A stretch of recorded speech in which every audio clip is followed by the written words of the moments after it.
আগ্রহ, মানসিকতা, চেষ্টা থাকলে বয়স বাধা হতে পারে না। বিভিন্ন প্রজাতির ড্রাগন ফল চাষে তাই প্রমাণ করে দিয়েছেন কমলপুরের ৬৩ বছরের অবসরপ্রাপ্ত শিক্ষক। একটি প্রতিবেদন।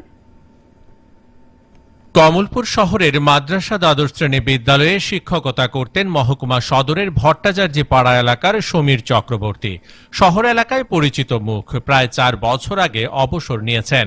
এরপর যেন সময় কাটছিল না, রোজগারও কমে গিয়েছিল। এই অবস্থায় রাজ্য প্রশাসনের পদস্থ কর্মকর্তা এক নিকটাত্মীয়ের পরামর্শে প্রায় বছর আড়াই আগে শুরু করেন ড্রাগন ফলের চাষ। এবছর ফুল থেকে ফল ধরতে শুরু করেছে। বাগানে ২-৩ ধরনের ড্রাগন ফলের প্রজাতি রয়েছে বলে জানালেন সমীর বাবু। সারা বাজারের চাহিদা মোটামুটি,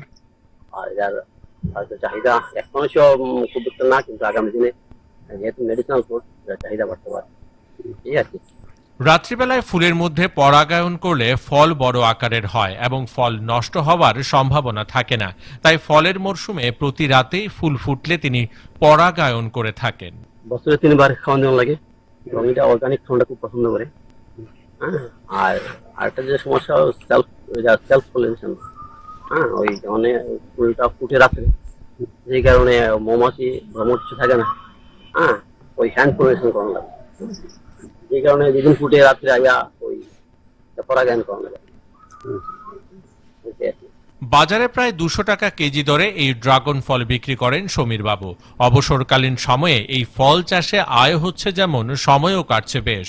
ইতিমধ্যেই বাইরের কিছু ক্রেতা যোগাযোগ করছেন ড্রাগন ফল কেনার জন্য। তিনি চান কর্মসন্ধানী যুবকরা এগিয়ে আসুন এই কাজে। দূরদর্শন সংবাদ, ত্রিপুরা।